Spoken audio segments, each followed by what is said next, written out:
Uno de los grandes impedimentos o dificultades que tiene la persona cuando decide iniciar un proceso de recuperación es si en su corazón, si en el fondo de su corazón ha determinado salir de la adicción, hacer el proceso o no. O simplemente le gustaría salir de la adicción, le gustaría iniciar el proceso, le gustaría llegar al final y recuperar su vida, pero le gustaría. Son cosas diferentes. Lo que a mí me gustaría, lo que yo deseo, lo que yo sueño y lo que yo determino, son dos cosas completamente diferentes.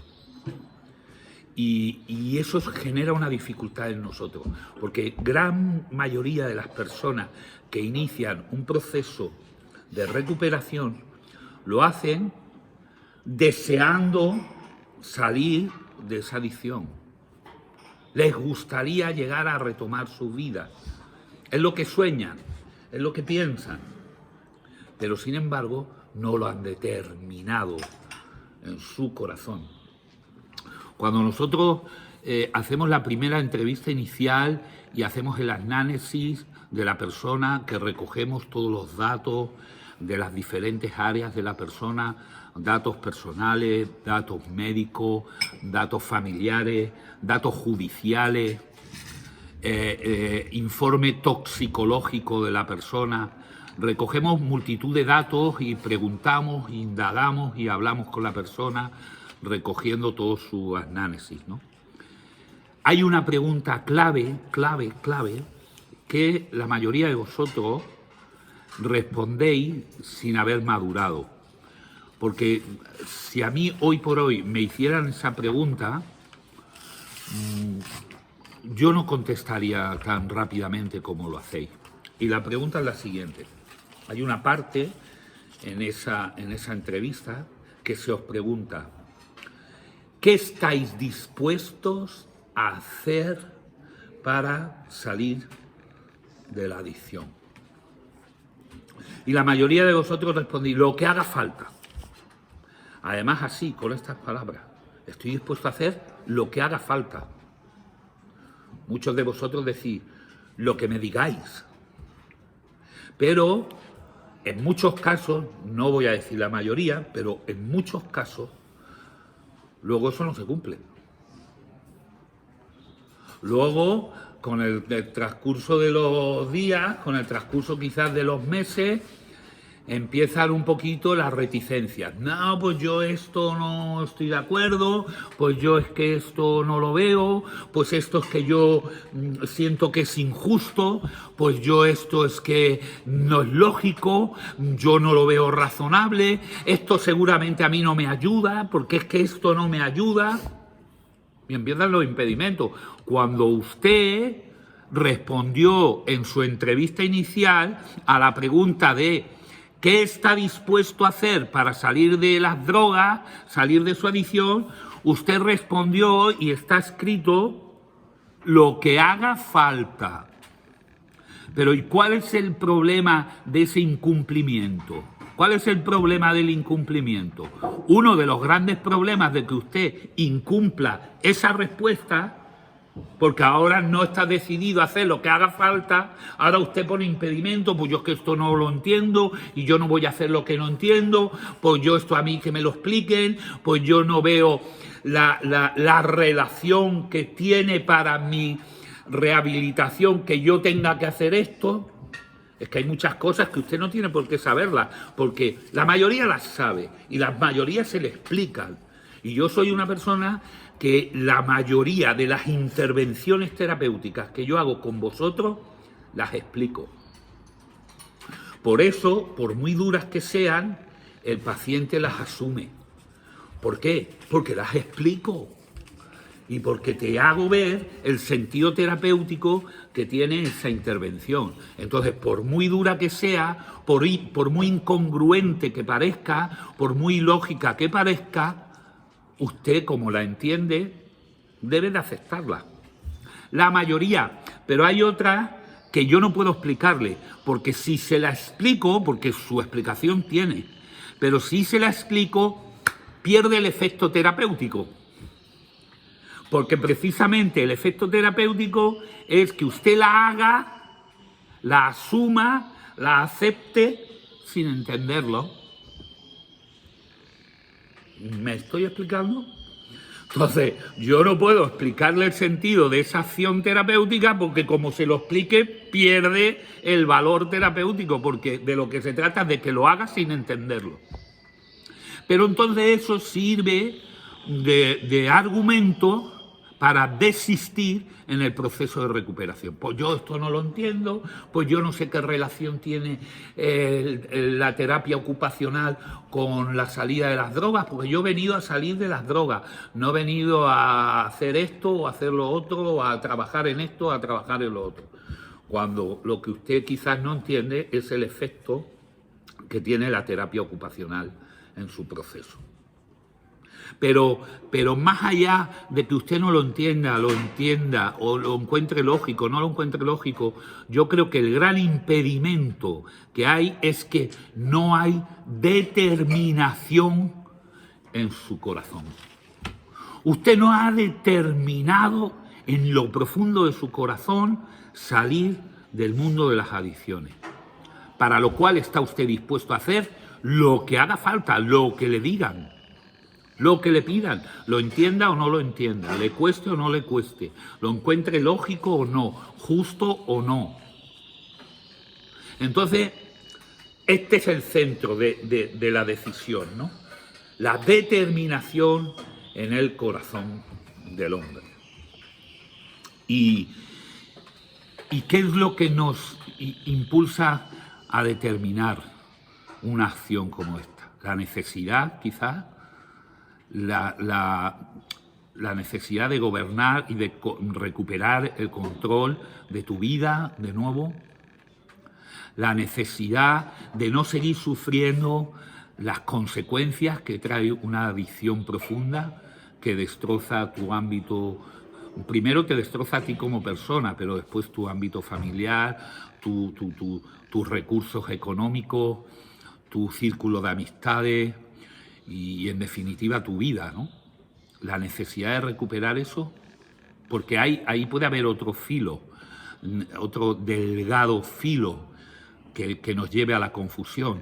Claro, usted no quiere las consecuencias negativas que trae la adicción. Claro, porque eso ¿quién lo va a querer? Masoquista, quizás. ¿Quién quiere quedarse solo, triste, depresivo, enfermo, con soledad, con miedo, con dolor, con sufrimiento? ¿Quién quiere quedarse abandonado? ¿Quién quiere quedarse destrozado económicamente? ¿Quién quiere eso? No, eso no lo quiere nadie. Entonces, usted no quiere esas consecuencias que trae la adicción, pero ¿y el propio consumo de sustancias o de hábitos? ¿Eso tampoco lo quiere? Porque a lo mejor el sueño del adicto, el sueño perfecto del adicto sería seguir con el consumo de sustancias o con el hábito de su adicción y no sufrir las consecuencias. ¿Es esa su postura? ¿Es eso su deseo? ¿Es eso lo que usted quiere? Usted no quiere abandonar el consumo de sustancias, ni de juego, ni de cleptomanía, pornografía, ludopatía o consumo de sustancias. Usted no quiere dejar esto. Usted lo que no quiere son las consecuencias negativas que trae la propia adicción. Y eso, lamento decirle, es inseparable. Eso va unido. La adicción con las consecuencias. Eso no se puede separar, porque la adicción no tiene gobernabilidad, es ingobernable. El sueño del adicto es poder controlar esa adicción y eso es incontrolable. Entonces usted tiene que determinar en su corazón abandonarlo todo. Evidentemente, las consecuencias negativas que trae la adicción, pero también el consumo de sustancias o el consumo de hábitos adictivos. y determinar el abandono total y de por vida, no temporalmente, sino de por vida que eso trae. Y ahí está el centro de la primera acción que debe de tomar una persona cuando intenta salir de un estado de adicción, ¿no? Determinar en su corazón que lo va a hacer. Vale, yo reflexionando en esto me encuentro algunos ejemplos en la palabra, ¿no? Y yo, por ejemplo, recuerdo a un personaje histórico y bíblico en este caso, que se llamaba Nicodemo. Nicodemo, dice la palabra, las Santas Escrituras, que era un principal de la sinagoga. ¿Eso qué significa?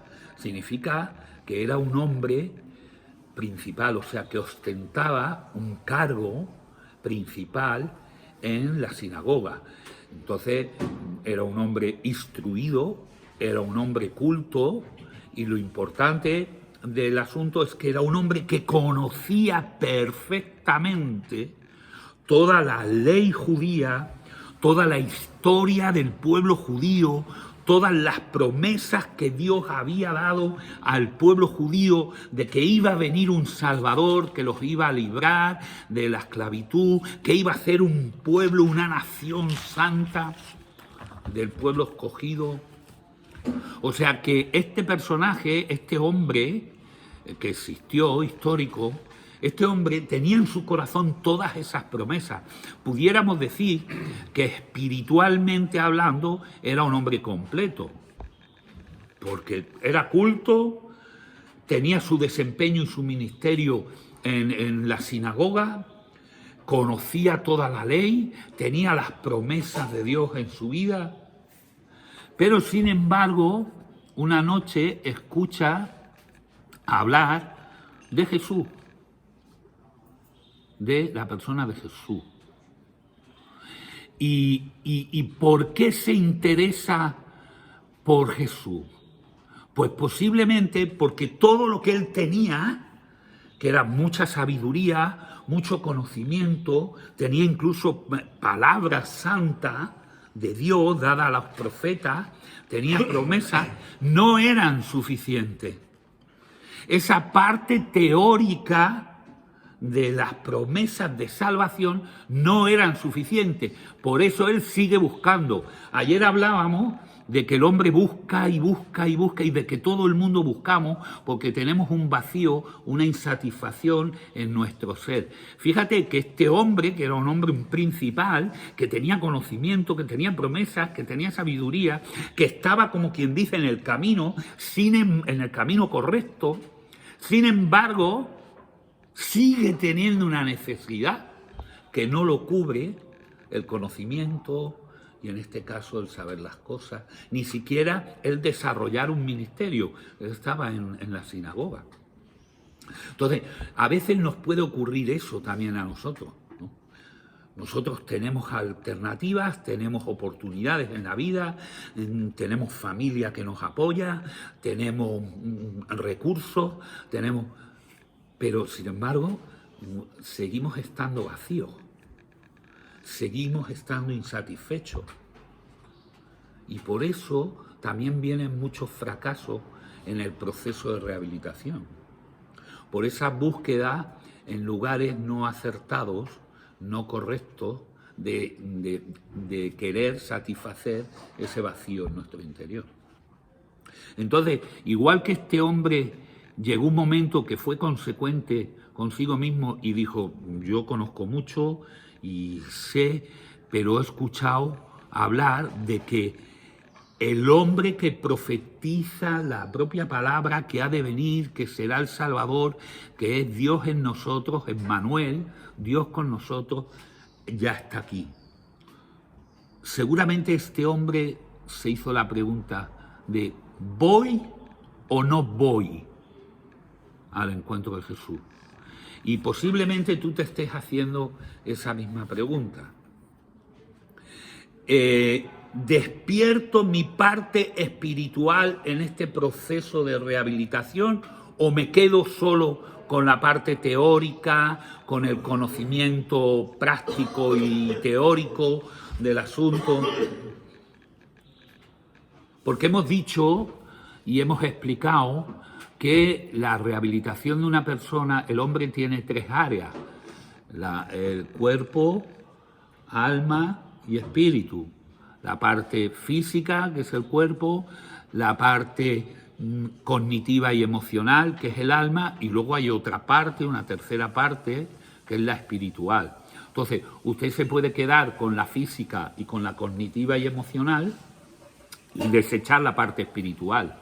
Pero en algún momento puedes encontrarte en la posición en la que se encontró Nicodemo, que ya tenía esas 2 partes, esas 2 primeras grandes partes de la persona, pero se planteó la tercera. Y entonces una noche dijo, ¿qué hago? ¿Voy o no voy al encuentro de Jesús? ¿Voy o no voy a satisfacer esa parte de mí espiritual que es la que me va a dar la plenitud? Es la que va a terminar de llenar ese vacío que me hace seguir buscando aun teniendo todo esto. ¿Voy o no voy al encuentro de Jesús? Y este hombre toma la mejor decisión de su vida. Y por la noche, va por la noche porque tiene prejuicio. Y dice, vaya a ser que por el día me vean. Y este hombre sí, hablan de que es el Mesías, de que es el que había de venir, pero también hablan de que es un revolucionario, de que se mete en lío, y yo no quiero tampoco que me unan mucho a él, porque yo soy un hombre de gran reputación. Entonces, voy a ir de noche, da igual que usted vaya a su encuentro de noche, da igual. Lo importante es que vaya. Este hombre va al encuentro de Jesús, y Jesús le hace, luego si queréis leéis todo el pasaje, le hace nacer de nuevo.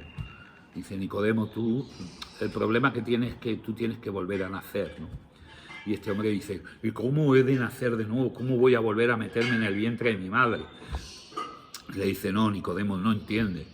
Tú tienes que volver a nacer del Espíritu. Y eso es lo que estamos hablando, la importancia que tiene que tú determines en tu corazón hacer una rehabilitación completa en las 3 áreas que componen el ser humano. El ser humano es tripartito, cuerpo, alma y espíritu. Y te hagas esa pregunta, ¿voy o no voy al encuentro de Jesús? Meditando yo en esto encontraba otro ejemplo, y era una mujer samaritana que llevaba muchos años enferma, con un flujo de sangre, con una hemorragia de sangre, dice la palabra que llevaba 12 años. ¿Podéis imaginaros a esta mujer? En Palestina, en territorio judío, número 1, era samaritana. Los judíos se llevaban a matar con los samaritanos. Número 2, estaba enferma, y además enferma de hemorragia de sangre, o sea, impura completamente. Ya cuando las mujeres estaban con la menstruación, ya durante el tiempo de la menstruación eran impuras, no se podían juntar con los hombres en esos 5 o 6 días de menstruación. Pues imagínate una mujer que sufría de hemorragia constante de sangre, lo rechazada, lo marginada, lo apartada de la sociedad. Número 1, por ser samaritana. Número 2, por ser mujer, puesto que la mujer estaba también despreciada en esos tiempos. Y número 3, por estar enferma. Y número 4, por estar enferma con hemorragia de sangre. Y cuando yo leía este pasaje de la palabra, veía mi propia vida, ¿no? Cuando fui adicto, veía mi vida marginada, despreciada, apartada. La gente me trataba como si pudiera contaminarse, contagiarse de mí, de alguna enfermedad venérea, de alguna tuberculosis, de alguna hepatitis, de algún sida. Y yo me vi perfectamente reflejado en esta mujer. Pero esta mujer hay un momento en su vida que oye hablar de Jesús. Dice la palabra que se había gastado todo lo que tenía en médico. cuando la palabra dice esto, nos da a entender de que esta mujer tenía dinero. Era una mujer que tenía dinero y que tenía posibilidades. Nicodemo tenía las esperanzas puestas en el conocimiento, en las leyes, y no le sirvió, seguía buscando. Eso no había suplido ese vacío espiritual que él tenía. Ahora, esta mujer tenía dinero, pero dice que se lo había gastado y no había sido capaz de encontrar sanidad para su vida. Y escucha hablar de Jesús. Y yo estoy seguro que esta mujer en algún momento tuvo que hacerse la pregunta: ¿voy o no voy al encuentro de Jesús? ¿Voy con todos los prejuicios que arrastro? Porque arrastro un montón de prejuicios. Soy samaritana en territorio judío. Soy mujer y me voy a meter entre hombres y voy a buscar a Jesús. Encima voy manchada de sangre, voy impura. ¿Qué hago? Quizás tú a lo mejor tienes prejuicios culturales, prejuicios religiosos, prejuicios éticos y morales. Tienes quizás la oposición de la familia, de las amistades, de las costumbres, de la cultura.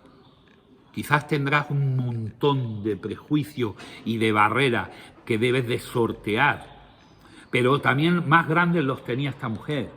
Y ahora resulta que va al encuentro y Jesús va acompañado de una cantidad de personas, de los discípulos rodeándolo, todo el mundo siguiéndolo, todo el mundo queriéndole tocar, queriéndole pedir. Y ella tiene que, en el estado en el que estaba, hacerse hueco entre la multitud. Y yo cuando leo esto, y yo imagino la pelea que tuvo que hacer entre la gente, y la gente: tú, samaritana, afuera, además, mira, vas llena de sangre, nos vas a contagiar, eres impura, vete de aquí. Y yo sentía eso como todas las dificultades que hay que atravesar en el proceso de recuperación. Y cómo esta mujer había determinado, se había hecho la pregunta: ¿voy o no voy al encuentro de Jesús? Y determinó ir. Y se le presentaron dificultades, pero las traspasó. Peleó por ella. Hizo todo lo que hiciera falta. A la pregunta: ¿qué estás dispuesto a hacer para salir de las drogas? Ella determinó lo que haga falta. Pero yo voy al encuentro de Jesús. Y además iba diciendo, fíjate la fe de esta mujer: si solo tocare el borde de su manto, estoy seguro que soy sanada, que soy rehabilitada, que soy restaurada, que me devuelve la dignidad, que me devuelve la salud, que me devuelve la estabilidad, que colma y llena mi corazón. Seguro. Y lo hace. Entonces yo quisiera tener esa determinación de esa mujer. Quisiera tener en mi proceso de rehabilitación una determinación así de férrea, así de firme. Y luego recuerdo, por último, un último ejemplo. Y este me enternece mucho, me gusta mucho. Y hablo de Zaqueo. Zaqueo era un judío recaudador de impuestos, además uno también de los principales. Era como un coordinador de recaudadores. Entonces, un hombre, si hemos dicho que la mujer samaritana debía de tener algo de dinero porque lo había gastado en médico, este era rico. Pero era también un hombre muy marginado por su propio pueblo, porque por su propio pueblo era tenido como un traidor, puesto que él era judío, pero era recaudador de impuestos para los romanos. Entonces, a su propio pueblo le sacaba el dinero. Y generalmente los recaudadores de impuestos, claro, Roma cogía a propios judíos para que fuera menos fuerte el tenerle que sacar dinero a judíos. Si era un mismo judío el que le sacaba los dineros al pueblo judío, pues los romanos quedaban como un poquito al margen. Entonces los romanos en ese sentido eran inteligentes. Cogían como recaudadores a los propios judíos, ¿no? Y eran todos gente pues de muy mala fama, pues gente que solía engañar y que luego pedían más a los judíos que lo que tenían que dar a los romanos, y entonces se quedaban con una parte, ¿no? de impuestos, ¿no? Y de intereses, además de sus buenas ganancias y sus buenos sueldos que tenían, ¿no? Entonces eran hombres que terminaban amasando mucho dinero. O sea, pero de alguna manera sufrían también la propia marginación de su propio pueblo. Y a lo mejor tú te encuentras en ese estado, ¿no? Tú te encuentras en el estado de que, bueno, el dinero no te falta, gracias a Dios tu adicción no ha llegado a destrozar todo tu sistema económico, todas las oportunidades que luego puedas tener, laborales, de negocio o de oportunidades de provisión, ¿no? Pero sí tienes de alguna manera un estigma de marginado, puesto que la gente y la familia sabe que tú eres un drogadicto y eres un adicto. Entonces sufres de eso. Tienes oportunidades, tienes condiciones de vida, tienes cosas materiales, pero tienes el estigma de la drogadicción, ¿no? Y a lo mejor te encuentras en un estado como él. Este hombre aparentemente no le hacía falta nada, tenía todo cubierto, aparentemente, porque él, vale, tenía la repudia de su propio pueblo, pero él vivía estupendamente, era rico. Y dice que un día escucha hablar de Jesús. Y entonces vuelve a hacerse la pregunta y dice, ¿voy o no voy al encuentro de Jesús? Date cuenta que son tres personas diferentes y como cuarta persona te podrías poner tú. Date cuenta que son tres personas con diferentes circunstancias, diferentes situaciones personales y económicas y sociales, y que llegaron a un punto en sus vidas en las que por esa incesante búsqueda de su corazón insatisfecho llegan al punto se les aparece esta alternativa, esta última alternativa en sus vidas, que quizás sea la que se te está apareciendo a ti, la última de las oportunidades en la vida. No porque realmente sea la última, sino porque has probado todas. Ya has probado cientos de maneras de saciar tu alma, de saciar tu corazón. Las has probado, hemos probado todo. En mayor o menor medida el dinero, en mayor o menor medida el conocimiento, en mayor o menor medida la prosperidad, en mayor o menor medida el amor humano, en mayor o menor medida la amistad, la naturaleza, el deporte, los viajes, el reconocimiento en el trabajo. En mayor o menor medida lo hemos probado todo. Y eso ha saciado tu corazón, eso te ha dado, como decíamos ayer, la serenidad del alma, la estabilidad en tu vida. No, entonces tú tienes que hacer como estas tres personas. Tú has llegado a un punto en tu vida en que tú te tienes que hacer la pregunta, ¿voy o no voy al encuentro de Jesús? Voy a buscar esa parte espiritual que hay en mí, esa tercera parte que compone mi ser, o me voy a quedar como siempre solo en las dos partes, en el cuerpo, la parte física, la salud, que está muy bien, los hábitos de vida saludables, que eso está muy bien. Me voy a quedar en la parte cognitiva del conocimiento, de aprender, adquirir herramientas de autocontrol, porque luego está la parte emocional, entonces voy a coger cierto dominio de mí mismo y de mis pasiones para que no estén incontroladas. Voy a quedarme con eso, pero es que hay una tercera parte, se va a quedar usted cojo. Esto es un trípode de tres patas. Si usted intenta poner de pie un taburete, que es un trípode, y que solo tiene dos patas, que le falta una, inténtelo poner de pie. Se le va a caer, se le va a caer, se le va a caer, porque es un taburete de tres patas y solo tiene dos. Y tardará más o tardará menos, pero terminará cayéndose. Y entonces Zaqueo dice que va, yo voy a ir a ver a Jesús. Y dicen las Escrituras que era un hombre muy bajito. Y entonces el hombre, como había gran cantidad de multitud que seguía a Jesús, porque a lo mejor la idea que tenemos nosotros de Jesús es un hombre con 12 personas al lado y poco más. No, no, no. Jesús revolucionaba el lugar donde llegaba. Llegaba a un pueblo y salía todo el pueblo a recibirle. Si el pueblo era de 4.000 personas, 5.000, 7.000, salían todas prácticamente a recibirle. Fijaros la multitud. Entonces este hombre llega y no podía, porque era de baja estatura también, y no llegaba y no podía ver. Y dice, ¿a qué pasa y no lo veo? A que al final tengo una oportunidad. Y quizás a lo mejor la vida a ti te está dando una oportunidad única e irrepetible. Y tú tienes que pelear eso. Lo mismo que lo peleó la mujer del flujo de sangre. Lo mismo que lo peleó Nicodemo, que fue de noche por los prejuicios, pero fue a buscar, no lo dejó pasar. Y este hombre dice, pero es que yo tengo que verlo a Jesús. No me quedo solo con que sé quién es, me han contado, me han dicho. No, tengo que verlo.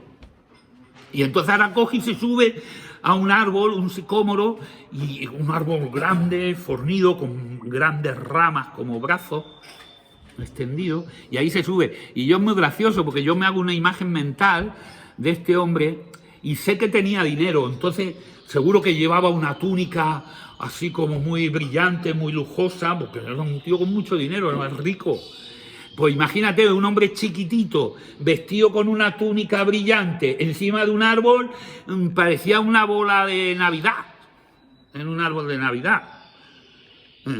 Llamaba la atención. Entonces, bueno, posiblemente eso es lo que él quería, llamar la atención. ¿De quién? De Jesús. Y Jesús lo mira y le dice, Zaqueo, hoy voy a cenar en tu casa. Luego le dice, cuando ya está en la casa, hoy ha llegado aquí la salvación. Y el hombre se convierte, le llega tan profundo al corazón las palabras de Jesús que se convierte. Y fijaros lo que dice, Señor, la mitad de mis bienes doy a los pobres. Y si alguien ha estafado, que seguramente había estafado a muchos, porque era una práctica muy habitual de los recaudadores, dice, le voy a dar 4 veces más. Cómo es convertido su corazón, cómo es llenado ese vacío que él tenía. Entonces hemos visto 3 personajes que tienen 3 situaciones personales y 3 circunstancias muy personales. ¿Cuál es la tuya? A lo mejor tienes mucho conocimiento, pero sigues vacío. A lo mejor tienes mucho dinero, pero sigues vacío. A lo mejor estás bajo un estigma de marginación tan grande, pues porque estás enfermo, eres seropositivo, o estás abandonado, o no tienes familia, o no tienes posibilidad de sobrevivir, no tienes provisión, eres un desechado, un desheredado de la tierra. Cualquiera de esas 3 situaciones que hemos puesto en estos personajes que vivieron. A lo mejor puede ser la tuya o cualquier otra que no hemos puesto. Ahora, la pregunta sí es la misma. ¿Qué vas a hacer? ¿Vas a ir a Jesús o no? Pues yo te digo una cosa. Este es el momento de que en el fondo de tu corazón tú determines alimentar esa parte espiritual que tenemos toda persona. Y qué mejor que sea a través de la persona de Jesús.